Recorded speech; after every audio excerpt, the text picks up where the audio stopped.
በተጠናቀቀው የ2017 በጀት ዓመት መዲናችን አዲስ አበባ ከ150 በላይ የተለያዩ አህጉራዊ እንደዚሁም ዓለም አቀፋዊ ሁነቶችን አስተናግዳለች።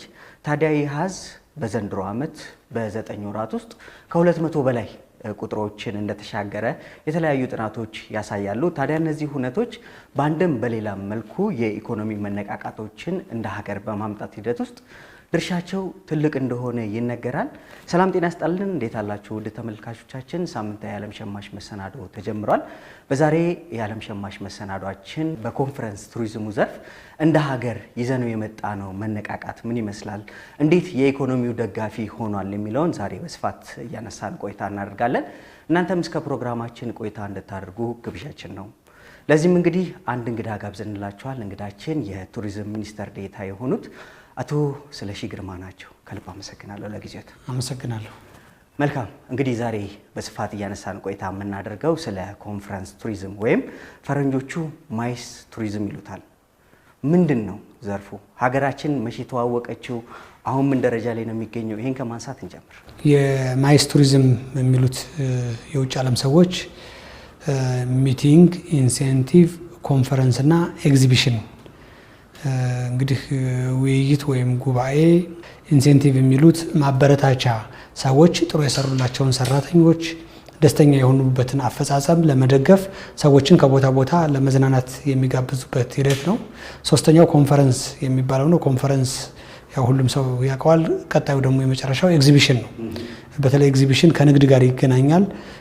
በርካታ የማኑፋክቸሪንግ የኢንዱስትሪ ውጤቶች ለግብይት የሚቀርቡበት፣ የተለያዩ አዳዲስ ብራንዶች ለመጀመሪያ ጊዜ ለገበያ ለመተዋወቅ ፕሮቶታይፕም ጭምር የሰርቶ ማሳያዎችም ጭምር ተዘጋጅተው ለገበያ የሚቀርቡበት አማራጭ ማለት ነው ኤግዚቢሽን። እነዚህን ግብይትም አክቹዋል ግብይትም የሚካሄድበት፣ ቢዝነስ ለንግድ ትስስር የሚፈጠርበት፣ ቢዝነስ ዲል የሚደረግበት መድረክ ነው። ስለዚህ እነኚህን ሁሉ የያዘ ማይስ ቱሪዝም ተብሎ ይጠቀሳል። እኛ ሀገር በተለምዶ ሰው ኮንፈረንስ ቱሪዝም ብቻ ብሎ ይወስደዋል። እሱ ትክክል አይደለም። ጠበብ ይላል። አንዷን ብቻ ኮንፈረንስን ብቻ ነው የሚይዘው። ኤግዚቢሽንን አይይዝም፣ ኢንሴንቲቭን አይይዝም። ቅድም ያለው ደግሞ የሚቲንግ ማለት ብዙ ጊዜ ክሪቲካል ውሳኔዎች የሚወሰኑበት ነው። አጀንዳ ሴት ተደርጎ በጣም አስፈላጊ የሆኑ ውይይት ተደርገው የሚወሰንበት ነው። ኮንፈረንስ ብዙ ጊዜ ነሰሰርሊ እንደ ሚቲንግ መሰረታዊ ውሳኔዎች ላይ ይወሰኑበት ይችላሉ። ሀሳብ ሊንሸራሸር ይችላል፣ ትምህርት ሊገኝበት ይችላል። ነገር ግን እንደ መጀመሪያው መሰረታዊ የሆኑ ውሳኔዎች የግድ ሊወሰኑ አጀንዳ ሴት የሚደረግበት አይደለም። ስለዚህ እኛ የምናካሂደው የምንቀበለው ሁለቱንም ነው። ሚቲንግንም ኮንፈረንስንም ታሳቢ ያደረገ ነው። ኢንሴንቲቭ አለ፣ እዛ ውስጥ ኤግዚቢሽን አለ። ስለዚህ አራቱን ነገሮች የያዘ ነው። የኛም አገራዊ የዚህ የቱሪዝም እሳቤ ማይስ ቱሪዝም በሚለው ማዕቀፍ ውስጥ ያለውን ጥቅል እሳቤ ይዘን አራቱንም ነው ስራዎች ለመስራት ያሰብነው ማለት ነው። ከነዚህ ውስጥ እስካሁን ተሳክቶልናል ብዬ የማምነው በኮንፈረንስ ቱሪዝም፣ በሚቲንግ በተወሰነ መንገድ በኤግዚቢሽንም ጥሩ እንቅስቃሴዎች አሉ። የምትቀረና አሁን እቺ ኢንሴንቲቭ የምትባለው ነች። እሷ የተለያዩ ዓለም ሀገራት ተጽዕኖ ፈጣሪ የሆኑ ሰራተኞቻቸውን ጥሩ ፐርፎርማንስ ያላቸው ሰራተኞቻቸውን ኢትዮጵያን መጥተው እንዲጎበኙ እንዲያደርጉ ተመራጭ እንዲያደርጉ እሱ ላይ ተጨማሪ ስራ መስራት ይጠይቃል። ነገር ግን ቅድም በጠቀስናቸው በሶስቱ በጣም ሰክሰስፉል የሆነ ስራ በተለይ በኮንፈረንስ እና በሚቲንግ በጣም ሰክሰስፉል የሆነ ስራ ሰርተናል። እውነት ነው። እንግዲህ ከዚህ በፊት በነበረን ልምምድ በቱሪዝም ዘርፉ በተለይ ጉብኝቶችን፣ የተለያዩ ታሪካዊ ቦታዎችን የማስጎብኘት ሂደቶች እንጂ እዚሁ ቆይታ አድርገው ራሱ ጊዜ እንዲያራዝሙ ጎብኚዎች የማድረግ ሂደቱ ብዙም አልሰራንበትም እንደ ሀገር። ይሄ ደግሞ ማይስ ቱሪዝም አሁን ላይ በተለይ ከለውጡ መንግስት ወዲህ በስፋት የተሰራበትና እንደ ሀገር ውጤት የመጣበት ዘርፍ እንደሆነ ይታወቃል። ምንድን ነው በተጨባጭ የመጣው ውጤት? ከኢኮኖሚ አንጻር እንመዝነው ምንድን ነው? ጥሩ። የማይስ ቱሪዝም በመንግስት ደረጃ ትኩረት እንደተሰጠው ግንዛቤ ተወስዶ ለምሳሌ በአሁኑ ሰዓት እንደ ቱሪዝም ሚኒስቴር የኢትዮጵያ ኮንቬንሽን ቢሮ የሚባል አቋቁመናል። ምክንያቱም ማይስ ቱሪዝም ቅድም እንዳልነው ኤግዚቢሽኖችን፣ ኮንፈረንሶችን፣ ሚቲንጎችን እና ሌሎች ነገሮችን የሚይዝ ነው። በዚህ ምክንያት እነዚህን ነገሮች በሙሉ አቀናጅቶ መምራት የሚችል ኮንቬንሽን ቢሮ ያስፈልገዋል። የፋሲሊቴሽን ስራ የሚሰራ ብዙ ለቢዝነስ የሚመጡ ሰዎች ጭምር የሚመጡበት ስለሆነ ከቪዛ ጀምሮ አስፈላጊ የሆኑ የፋሲሊቴሽን ጉዟቸውን የማቀላጠፍና የማመቻቸት ስራዎች ስለሚጠይቅ ኮንቬንሽን ቢሮ አቋቁመናል። ከኮንቬንሽን ቢሮ በተጨማሪ የኢትዮጵያን አጠቃላይ የማይስ ሴክተር በትክክል ማሳየት የሚችል የማይስ ቱሪዝም ስትራቴጂ ቀርጸናል። ይህን ስትራቴጂ መሰረት ያደረገ የማይስ ኢትዮጵያ ብራንድ ቀርጸናል። ስለዚህ ስትራቴጂ አለን፣ ብራንድ አለን። ይህን ማስፈጸም የሚችል ተቋሙ ቱሪዝም ሚኒስቴር ሆኖ በተቋሙ ስር አስፈጻሚ ዩኒት የኢትዮጵያ ኮንቬንሽን ቢሮን አቋቁመናል እና ሌሎች አደረጃጀቶች አሉ። በሰው ኃይል ማሟላት፣ በጀት መመደብ እና ሌሎች ስራዎችን በእቅድ አውጥቶ መምራት። እነኚህ ሁሉ ነገሮች በቢሮክራሲው እና በወርኪንግ ፕሮሲጀሩ መሰረት እንዲካሄዱ ጥረት አድርገናል። ይሄን በማድረግ እንግዲህ ባለፈው ዓመት በ2017 በጀት ዓመት 157 አካባቢ የሚሆኑ ዓለም አቀፍ ኩነቶች እነኚህ ማለት በቀጠናው የመጡ አሉ እንደ ኢጋድ፣ በአህጉር ደረጃ የመጡ አሉ እንደ አፍሪካ ህብረት፣ በዓለም አቀፍ ደረጃ የመጡ ደግሞ እንደ ዩኒዶ የወርልድ ዊዛውት ሃንገር ዓለም አቀፍ ጉባኤ የተባበሩት መንግስታት ወደ ሀገራችን እንዲመጣ አድርገናል። በዚህ ደረጃ 157 አይደለም 57 የሚሆን ዓለም አቀፍ ኩነቶችን በአንድ ዓመት ውስጥ ያመጣ የአፍሪካ ሀገር የለም። በአፍሪካ ውስጥ ከፍተኛ ቁጥር ያለው በማይስ ቱሪዝም ፐርፎርም ያደረጉ ሀገራት እንደ ደቡብ አፍሪካ ለምሳሌ ኬፕ ታውን፣ ሩዋንዳ፣ ኪጋሊ ናቸው። እነኚህ ከ30 የሚበልጡ ዓለም አቀፍ ኩነቶችን አላመጡም። ስለዚህ ለእኛ ብቻ ሳይሆን ለአፍሪካ ሀገር እንደ ሪከርድ እንደ ብሬክ ስሩ ነው። በአንድ ጊዜ ኢመርጅ ያደረገ ለእኛ ራሱ 10 ዓመት 20 ዓመት ሊጨርስብናል ይችላል ብለን ያሰብነውን ነው በአንድ ዓመት ውስጥ አቺቭ ያደረግ ነው። ይሄ ትልቅ እድል ነው። ቀላል ነገር አይደለም። ይህ ሁሉ ጉባኤ በጣም በርካታ የሆኑ ጎብኚዎችን ነው ይዞልን የመጣው። ለአንድ ጊዜ ለስብሰባ የሚሳተፍ ሰው ከጉባኤው ባለፈ 11 ተኩል ሲሆን ወይ 1 ሰዓት ሲሆን ጉባኤያቸውን ሲጨርሱ ወደ ሌጀር ቱሪስት ስዊች ያደርጋሉ። ያ ማለት ወደ መዝናናት፣ መጎብኘት፣ አገርን ማወቅ፣ ስለ ኢትዮጵያ መማር የሚችሉበት እድል ይፈጥራል። በዚህ ጊዜ የጎብኚዎችን ቁጥር በምንፈልገው ደረጃ ለማድረስ ለቅዳችን ለማሳካት ትልቅ አስተዋጽኦ አበርክቷል። ስለዚህ የቱሪስት የጎብኚ ቁጥር ጨምሯል ማለት ነው። ሁለተኛው ጠቀሜታው በእነኚህ ሁሉ በሚመጡት ሰዎች የምናገኘው የውጭ ምንዛሪ አለ። የሚገርመው በዓለም አቀፍ ሊትሬቸር አንድ ለማይስ የሚመጣ ተጓዥ ለመዝናናት ወይም ዘመድ ለመጠየቅ ከሚመጣው ተጓዥ 3 እጥፍ በየቀኑ ወጪ ያወጣል። የሚያርፉበት ቦታ፣ የሚጠቀሟቸው አገልግሎቶች ከሌሎቹ ጎብኚዎች ሞር ውድ የሆኑ እና የተሻሉ እንዲሁም በድፍረት ብዙ ነገሮችን ለመግዛት፣ ለማየት፣ ለመጎብኘት ስስት ያላቸው በመሆኑ 3 እጥፍ ወጪ ያወጣሉ። ስለዚህ በርካታ የውጭ ምንዛሬ እንድናገኝ እድል ይፈጥራል። በዚህ ሁሉ ኤክሰርሳይዝ ቱሪዝም ሰው ተኮር ወይም ፒፕል ኦሪየንትድ ሴክተር ነው።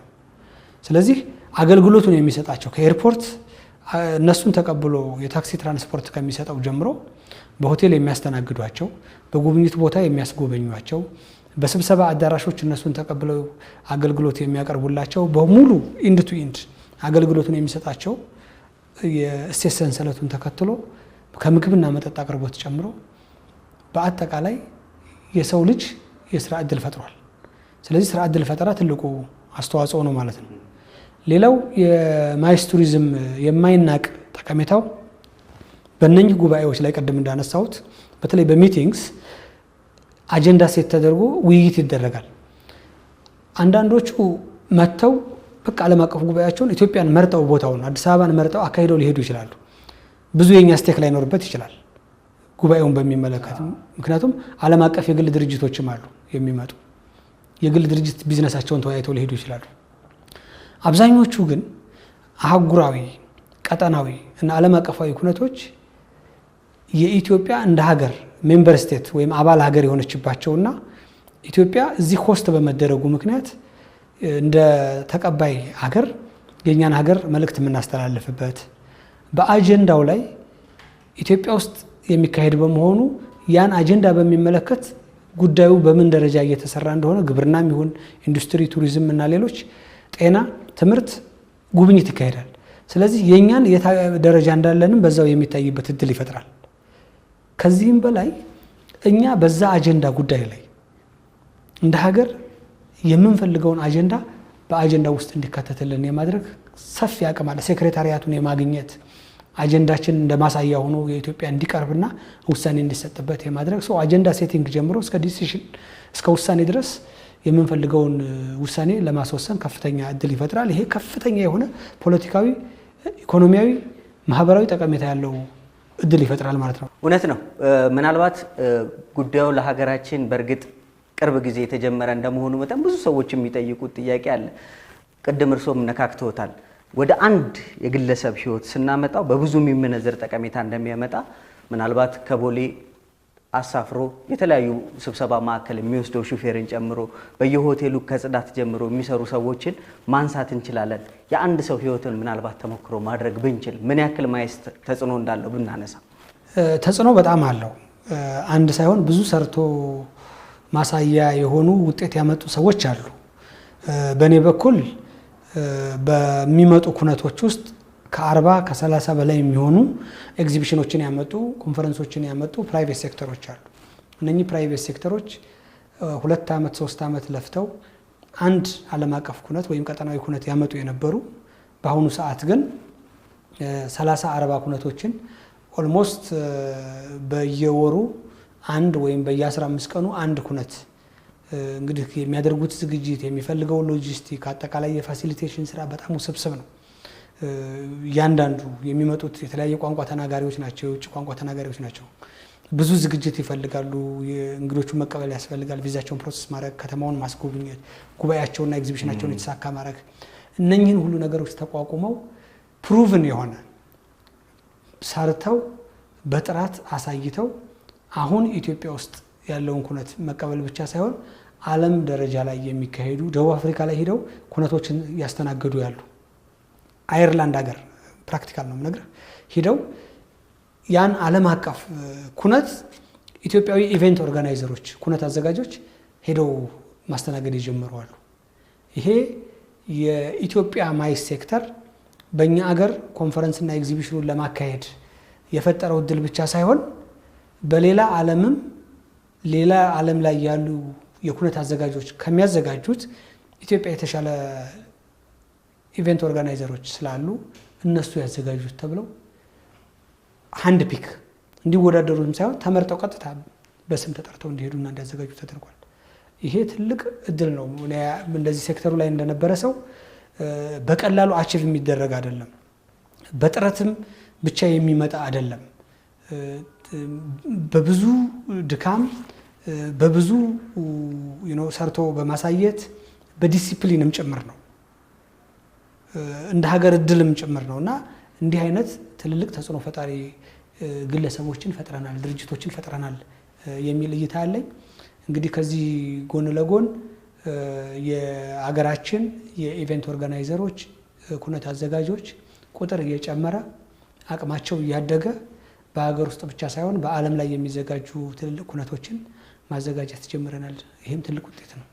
እንግዲህ ይሄ በብዙ የሚመነዘር ውጤት ይዞ የመጣው የማይስ ቱሪዝም ዝም ብሎ በአንድ ጀንበር ብቻ ተሰርቶበት የመጣ አይደለም። ቱሪዝም እንደሚታወቀው ከመሰረተ ልማት ጋር በብዙ ይተሳሰራል። ኢትዮጵያ ደግሞ ትክክለኛ የሆነውን ፋውንዴሽን እየሰራችበት ይመስላል አካሄዷና አሁን የተጀማመሩ እንደ አዲስ አበባ አይነት የኮሪደር ልማት ስራዎች፣ የወንዝ ዳርቻ ልማት ስራዎች፣ ሌሎች አካባቢዎችም ታሪካዊም እንደዚሁም ተፈጥሯዊ የሆኑ ቦታዎችን የማደስና አዳዲስ እንዲፈጠሩ የማድረግ ሂደቶች ለዚህ ዘርፍ ምን አበርክቶ አላቸው? የማይስ ቱሪዝም በጣም ክሪቲካል የሆኑ እንትኖች አሉት። ባይዘወይ እኛን የሚወዳደሩት ሀገራት ለምሳሌ እንደ ደቡብ አፍሪካ፣ በተለይ ደቡብ አፍሪካ ትልቅ እድል ያለው ሀገር ነው። የራሳቸው ጠንካራ አየር መንገድ አላቸው። በጣም የተዋቡና ብዙ መሰረተ ልማት የተሟላላቸው ከተሞች አሏቸው። አስፈላጊ የሆነው የኮንቬንሽን ማዕከላት፣ የስብሰባ ማዕከላት አላቸው። ሌሎቹ ብዙም እዚህ ግባ የሚባል የላቸውም። ያው ቀድመው ፕሮሞት ስላደረጉት የተፈጠረ እድል ነው። በተለይ እዚህ ምስራቅ አፍሪካ ያሉት ማለት ነው። የኢትዮጵያ በዓለም የማይስ ቱሪዝም ተወዳዳሪነት ላይ በጣም መሰረታዊ የሆኑ መሟላት ያለባቸው ጉዳዮች አሉን። አንዱ መሰረታዊ ጉዳይ ከየትኛውም ዓለም ለዚህ ኩነት መሳተፍ የሚፈልጉ ሰዎች በቀላሉ ወደዚህ ሀገር መድረስ ይችላሉ ወይ? ጂኦግራፊካል ሎኬሽኑ የቦታ አቀማመጡ በዓለም ካርታ ውስጥ። ሁለተኛ ወደዚህ ሀገር ያሉ የበረራ አማራጮች ክሪቲካል ናቸው። ኮኔክቲቪቲ ለዚህ ኢትዮጵያ በጣም የታደለች ነች። እንግዲህ ወደ 150 የሚሆኑ መዳረሻዎች ላይ የኢትዮጵያ አየር መንገድ በቀጥታ ይበራል። ሌሎች ተጨማሪዎች ካሉ በኮድ ሼሪንግ እና በሌሎች አማራጮች። ስለዚህ ከአብዛኞቹ የዓለም ሀገራት ሙሉ በሙሉ በሚባል በቅርብ ርቀት ስላለ ወደ አዲስ አበባ የኢትዮጵያ አየር መንገድ ይዞ እንግዳ መምጣት ይችላል። ሌሎች አየር መንገዶችም ኦፕሬት ያደርጋሉ።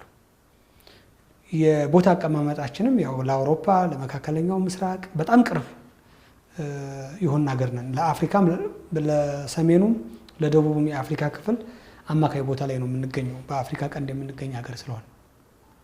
ስለዚህ ኮኔክቲቪቲ በቀላሉ አክሰስ መደረግ መቻል፣ በቀላሉ እንግዶች መምጣት መቻል፣ እሱ ትልቅ እድል አለን። ይሄ የማይነጥፍ እድል ነው የሚፈጥረው። ሁለተኛው ከመጡ በኋላ ጉባኤዎቹን የሚያደርጉባቸው ስቴት ኦፍ ዘ አርት የሆኑ ኮንፈረንስ ፋሲሊቲዎች የካፓሲቲያቸው የሰው የመያዝ አቅማቸው 1000፣ 3000፣ 10000 ሰዎችን በአንድ ጊዜ ማስተናገድ ከዚህ ከትልቁ የማስ ቬኑ በተጨማሪ በጣም በርካታ የሆኑ አማራጭ ሲንዲኬት ቬኖዎች መኖር መቻል አለባቸው። በቀላሉ ሰዎች ተከፋፍለው ውይይታቸውን የሚያደርጉበት በዛ ልክ የተቃኘ አማራጭ ማዕከሎች መኖር አለባቸው። ከዛው በቅርብ ርቀት ለእንግዶቹ ማረፊያ መመገቢያ የሚሆኑ ሆቴሎች፣ ከተቻለ ዓለም አቀፍ ብራንድ ያላቸው ዓለም አቀፍ ጉባኤ ተሳታፊዎች በሌላ ዓለም ሲዞሩ የሚያውቋቸው የለመዷቸው እንደ ቤት የሚያዩዋቸው ማረፊያ ቦታዎች መኖር አለባቸው። ከዚህ አንጻር አዲስ አፍሪካ ኮንቬንሽን ሴንተር፣ የአድዋ ድል መታሰቢያ እና በውስጡ ያለው የኮንፈረንስ ማዕከሎች፣ በውስጡ ያሉ ብራንድ ሬስቶራንቶች እና አገልግሎቶች፣ አጠቃላይ ፋሲሊቲው የተለያዩ ቋንቋዎችን የፍሬንች ስፒኪንግ፣ አረቢክ፣ እንግሊዝኛ የተለያየ ቋንቋ የሚናገሩ ስለሆኑ እነዚህን ቋንቋዎች በቀላሉ መተርጎም እና ትራንስሌሽን አገልግሎት መስጠት የሚችሉ ባለሙያዎች፣ ኢቨንት ኦርጋናይዘሮች እነኚህ በሙሉ አሉ ወይ ነው። እነዚህን ፈጥረናል። ስለዚህ የኮንፈረንስ ፋሲሊቲውን የፊዚካል የምናየው የህንፃ ግንባታው በተጨማሪ የውስጥ አገልግሎቱንም ጭምር መስጠት የሚችሉ ዓለም አቀፍ ብራንድ ያላቸው ሆቴሎች እና የሎካል ብራንድም እንደኛ ሀገር እንደነ ኩሪፍቱ እንደነ ሀይሌ አይነት ጠንካራ የሀገር ውስጥ ብራንዶችም ጭምር ተፈጥረዋል። ስለዚህ ይሄ ትልቅ እድል ፈጥሯል። ምክንያቱም ከኮኔክቲቪቲው ቀጥሎ የሚፈልጉት ይሄኛውን ነገር ስለሆነ። ሶስተኛው ኦኬ ኮኔክቲቪቲው አለ። የኮንፈረንስ ቦታዎቹ ያለምንም ችግር ኮንፈረንሳቸውን ማስኬድ ይችላሉ። ከዚህ በተጨማሪ የሚመጡት ሰዎች ናቸው። የሚኖራቸው ትርፍ ሰዓት ይኖራል። በእነዚህ ትርፍ ሰዓት እዛ አገር ብንሄድ በቀላሉ መንቀሳቀስ የምንችልበት እድል፣ የምንጎበኘው ታሪካዊ ባህላዊ ወይም የተፈጥሮ ሀብት መዝናኛ ቦታዎች አሉ ወይ? በመሄዳችን እዛ አካባቢ ገዝተን ልንመጣ የምንችለው በአገሪቱ ብቻ የሚመረት ነገር አለ ወይ? ይሄ በጣም ሰዋዊ ነው። እኛም በተለያየ ዓለም ብንሄድ ከምንሄድበት ዓላማ በተጨማሪ እዛ አካባቢ ተጨማሪ ምን ተምሬ ምን አይቼ ምን ገዝቼ መምጣት እችላለሁ የሚል ፍላጎቶች አሉ። ስለዚህ ኢትዮጵያ ሲመጡ በጣም በቀላሉ ሊጎበኟቸው የሚችሉ የማይጠገቡ የሰው ዘር መገኛ መሆናችን ከሚያረጋግጡት የሉሲ የብሔራዊ ሙዚየማችን ካለው ጀምሮ በሀገራችን ውስጥ በተለይ በአዲስ አበባ በጣም በርካታ የተሰሩ ፐብሊክ ፓርኮች፣ ሙዚየሞች፣ የመዝናኛ ማዕከሎች ብዙ ሊጎበኟቸው የሚችሉ በእድሳትም ጭምር ተጠናቀው ለአገልግሎት ክፍት የሆኑ ቤተ መንግስቶች አሉ። ለቤተሰብ ይዘው ለሚመጡ ሰዎች አንዳንዶቹ ብዙ ጊዜ ትራቨል ሲያደርጉ በተለይ ሃይ ሌቭል ዴሊጌሽን ስፓውሶቻቸውን የፋሚሊ ሜምበራቸውን ይዘው ነው የሚመጡት፣ ቤተሰባቸውን ይዘው ነው የሚመጡት። ስለዚህ ከነሱ ጋር የሚመጡት ልዑክ እና የቤተሰብ አካላት በቀላሉ ጊዜ የሚያሳልፉበት፣ የሚዝናኑበት፣ የሚጎበኙት ብዙ የሚማሩበት ነገር አለ። ስለዚህ እነዚህ አማራጮች መኖራቸው ትልቅ ትርጉም የሚሰጠው ነው። ከዛ ውጭ ወክ ላድርግ ቢሉ በቀላሉ መንቀሳቀስ የሚችሉበት ያው የተሰሩ የእግረኛ መንገዶች፣ የሳይክል የሽርሽር ቦታዎች፣ ቅድም ያልኳቸው የህዝብ መዝናኛዎች ብዙ አማራጮች አሏቸው። አሁን በአሁኑ ሰዓት የግዥ የሚፈጽም ሰው ሾፒንግ የሚፈልግ ሰው ለሾፒንግም የሚሆኑ አዳዲስ ማዕከሎች የተከፈቱ ያለበት ሁኔታ አለ። ባህላዊ ሬስቶራንቶች አሉ፣ የስጦታ ዕቃ መደብሮች አሉ። ስለዚህ በቀላሉ አዲስ አበባ ውስጥ መጥተው ለ2 ቀን ለ3 ቀን ኮንፈረንስ አይደለም ከዛ በላይ ቢመጡ በየቀኑ ፕሮግራም እየያዙ በስኬጁል የሚጎበኟቸው በጣም ብዙ ነገሮች አሉ። ይሄ ሰው ተኮር ዜጋ ተኮር የሆኑ ስራዎች ኮሪደርን ማንሳት በቂ ነው። ምክንያቱም እግረኛው ከዚህ በፊት እናውቃለን ከመኪና ጋር እየተጋፋ እንደሚሄድ እሱን በማስቀረት ሂደት ውስጥ ትልቅ ድርሻ እንዳለው ምንም ጥርጥር የለውም። ምናልባት ግን ቱሪዝም ሚኒስቴር ማይስን በእነዚህ በከተሞች ደረጃ በመንግስት ደረጃ የተሰጠውን ትኩረት በሚመጥን መልኩ ደግሞ በአደረጃጀትም በማስተዋወቅም ሂደት ውስጥ የራሱን ድርሻ እየተወጣ እዚህ ደርሷል። በተለያዩ ሁነቶች ላይ የእናንተ ባለሙያዎች እየተገኙ የማስተዋወቅ የበለጠ ማይስን ከፍ የማድረግ ስራዎችም እየሰራችሁ ነው። ምንድነው እዚህ ዘርፍ ላይ ቱሪዝም ሚኒስቴርስ ያመጣው ውጤት? የዚህ የማይስ ቱሪዝም የኮንቬንሽን ቢሮ ማቋቁመን ስትራቴጂ ነድፈን እንተገብራለን ስንል የማይስን ብቻ አልነበረም። ስቶፕ ኦቨር የሚባል በቦሌ አልፈው የሚሄዱ የውጭ ቱሪስቶችንም አሳምነን ጠልፈን በፖዚቲቭ ሚኒንግ ማለት ነው ኢትዮጵያ ውስጥ እንዲጎበኙ አዲስ አበባን እንዲጎበኙ ስኬጁልድ ፍላይት ያለባቸው በ50 ደቂቃ አብዛኞቹ የሀገራችን ክፍል መጎብኘት ስለሚቻል እንዲሄዱ እንፈልጋለን። ስለዚህ እንደዚህ አይነት 2-3 ኢኒሼቲቭ ነው አንድ ጊዜ የጀመርነው። ነገር ግን ቀድሞ ውጤት ያመጣንበት የማይስ ቱሪዝም ዘርፍ ነው። ስለዚህ በማይስ ቱሪዝም አንድ የምንፈልገውን አመታዊ የቱሪስት ቁጥር እቅዳችን በቀላሉ ለማሳካት አግዞናል። በቀላሉ የቱሪስት ቁጥሩን ወደ ምንፈልገው ደረጃ ለማድረስ ትልቅ ትርጉም አምጥቷል። ሁለተኛ የውጭ ምንዛሬ ማምጣት ያለብን በእቅዳችን ያስቀመጥነው አለ፣ እሱን አሳክተናል። ለዚህ በየጊዜው ዳይቨርሲፋይ እያደረግን ያሰባጠርን የምንሄደውና አዲስ ያመጣናቸው ያሉ የቱሪዝም አይነቶች ከሀገራችን ጸጋ አንጻር የለየናቸው የቱሪዝም አይነቶች በተለይ የማይስ ቱሪዝም ከፍተኛ ውጤት ያመጣንበት ነው። በሚቀጥለው ዓመት ብዙ ስለ ማይስ ላናወራ እንችላለን። ምናልባት በሚቀጥለው ጊዜ የምናወራው ስለ ኮፕ 32 በዓለም ላይ በጣም አንደኛ ከሚባሉ ተጽዕኖ ፈጣሪ ከሆኑ ዓለም አቀፍ ጉባኤዎች ውስጥ ነው። ይሄ ኢትዮጵያ ውስጥ እየመጣ ነው። 80,000 ሰው ነው የሚመጣው። ለ80,000 ሰው የሚሆን አስፈላጊ አገልግሎት መሰረተ ልማት እየተሟሉ ነው አሁን። ይሄ ባይዘወይ ለኮፕን ማስተናገድ ብቻ ሳይሆን በኢትዮጵያ ቱሪዝም ታሪክ በተለይ በማይስ ቱሪዝም መሰረታዊ የሆነውን ፋውንዴሽን ጥሎ የሚያልፍ ነው፣ መሰረት ጥሎ የሚያልፍ ነው። ስለዚህ ይሄን ነገር እየሰራን ነው። እንዲህ አይነት ነገሮችን እንድንሰራ እድል ፈጥሯል። ይሄ በቀላሉ በ1 ዓመት በ2 ዓመት በ10 ዓመት እቅድ ይዘህ የምትሰራው አይደለም። እድለኛ መሆን ይፈልጋል ስለ እውነት ለመናገር። ስለዚህ እንዲህ አይነት መሰረት እየጣልንበት ነው። ስለዚህ መሰረተ ልማት በተለይ ለማይስ ቱሪዝም ማሟላት የምንፈልገውን እያደረግንበት ነው። ግን ከዛ ጊዜ በኋላ የምናወራው ስለ ስቶፕ ኦቨር ቱሪዝም ነው። ምክንያቱም በማይስ አሰብን፣ አቀድን፣ ጀምረን ውጤት አምጥተናል። ስለዚህ ስትራቴጂያችን ትክክል ነው። ያሰብነው ነገር ብዙ ውጤት አምጥቷል። እንዳውም ከእቅዳችን በላይ ብዙ ነገር አሳክተናል። ከምንጠብቀው ቁጥር በላይ በአንድ ጊዜ አችብ አድርገናል። በአፍሪካ ተመራጭ ሆነናል። ነምበር 1 ነን አሁን ቁጥር 1 በማይስ ቱሪዝም። ስለዚህ በሌሎቹም ዘርፍ አግሬሲቭሊ እንድንሰራ ኮንፊደንስ እንድናገኝ በስትራቴጂያችን ላይ 100% እንድንተማመንና በእውቀት ላይ እየሰራን እንደሆነ መሰረት እንዲኖረን አስችሏል ማለት ነው። ስለዚህ ይሄን ኮንፊደንስ ማግኘት ቀላል አይደለም።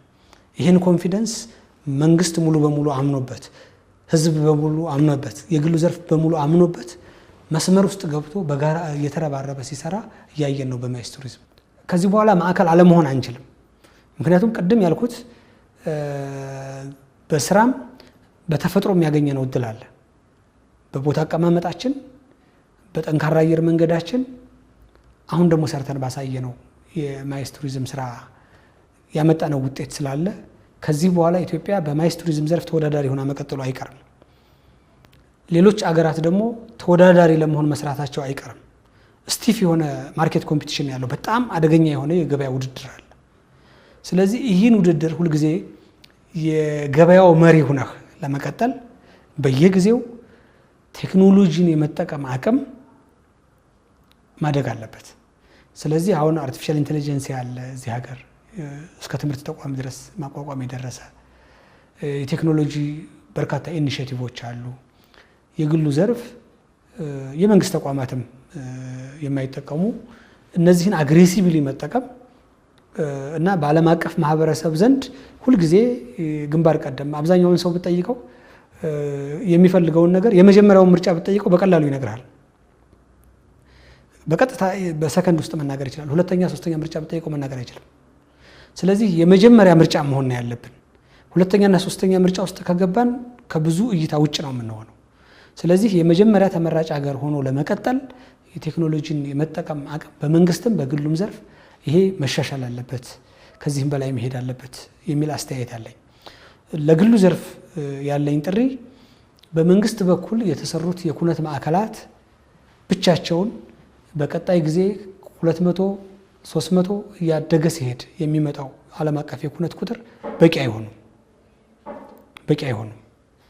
አሁንም አዲስ አበባ ውስጥ ተጨማሪ የኩነት ማዕከሎች ኤግዚቢሽን ሴንተሮች ያስፈልጋሉ።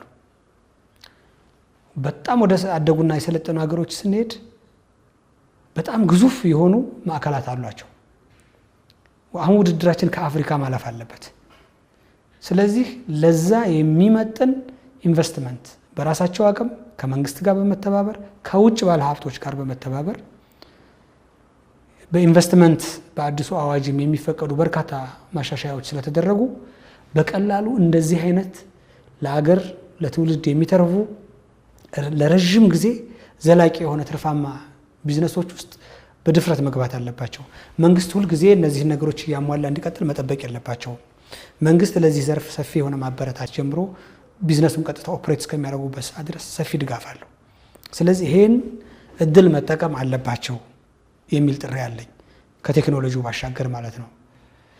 በመጨረሻ ኢቨንት ኦርጋናይዘሮች አሁንም ያላቸውን አቅም ከዚህ በላይ ማሳደግ ይኖርባቸዋል።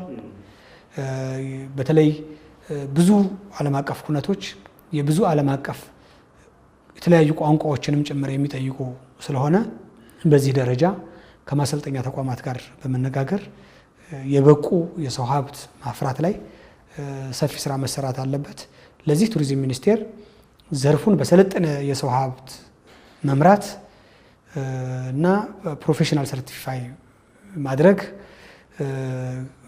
ደረጃ መመደብ፣ የአገልግሎት ጥራታቸውን እያዩ በእቅዳችን ላይ ያለ መስራት ጀምረናል። አብዛኛው ያውቁታል በሴክተሩ ያሉ ቤተሰቦች። ይህን አሻሽለን ስለምንሄድ በዛ ልክ እነሱም ተዘጋጅተው መጠበቅ አለባቸው። ያሏቸውን የሚገጥሟቸውን ችግሮች ለመፍታት በመንግስት በኩል ሰፊ ጥረት አለ። በጉምሩክ በኩል አሁን ኤግዚቢሽን ሲካሄድ ቀላል አይደለም። በጣም ብዙ ማሽነሪዎች ሁሉ ይመጣሉ ለኤግዚቢሽን። እነዚህ ይገባሉ፣ ተመልሰው ይወጣሉ። በጣም ብዙ ሎጂስቲክ አለው ማለት ነው። እነዚህ ነገሮች ከኢሚግሬሽን ጋር በጣም ክሎዝሊ ነው የምንሰራው። በጣም ብዙ አሁን ይሄ 150 በላይ ኩነት በ9 ወርም ከ150 በላይ ነው ባይዘው አቺቭ ያደረግነው እና ይህን ያክል ኩነት ሲመጣ በቀላሉ አይደለም። ከኢሚግሬሽን ጋር ክሎዝሊ በፌዴራል ደረጃ በክቡር ጠቅላይ ሚኒስትር ጽሕፈት ቤት ጭምር እየተባበረ የሚመለከታቸው የጸጥታ ተቋማት ሁሉ ተካተውበት አዲስ አበባ ከተማ አስተዳደር እየተሳተፈ ነው ሲካሄዱ የነበሩት። ይሄ ነገር በዛ ልክ እንዲቀጥል ሁሉም አስተዋጽኦ ማበርከት ይኖርባቸዋል። ከምንም በላይ የመጨረሻ ኢምፖርታንት መልእክቴ ለክልሎች ነው። ክልሎች በጣም ሰፊ የሆነ የማይስ ቱሪዝም አቅም ያላቸው አሉ። በቱሪዝም ሚኒስቴር ፕራይሜሪ ማርኬት በቀጥታ ለገበያ ዝግጁ የሆነ ብለን የለየነው አዲስ አበባ ነበር። አዲስ አበባ በደንብ ፕሩቭን በደንብ ሰርቶ አሳይቷል። ብዙ ነገሮች መጥተዋል፣ ብዙ ኩነቶች። በቀጣይ ክልሎች ይህን እድል መጠቀም መቻል አለባቸው። ከልብ አመሰግናለሁ። አመሰግናለሁ። ውድ ተመልካቾቻችን ሳምንታዊ የዓለም ሸማች መሰናዷችንን ነው ስትከታተሉ ቆይታ ያደረጋችሁት። እንግዲህ በዛሬ የዓለም ሸማች መሰናዷችን ቱሪዝም ሚኒስቴር ተገኝተን የማይስ ቱሪዝምን ሀገራዊ አቅም በስፋት ቃኘን። በቀጣይም ሊሰሩ ይገባቸዋል የተባሉ ጉዳዮችን አነሳን። ጥሩ ግንዛቤ እንዳገኛችሁበት እምነታችን ነው። ሳምንት በሌላ መሰናዶ እንጠብቃችኋለን። እስከ ሳምንት ቸር ቆዩ።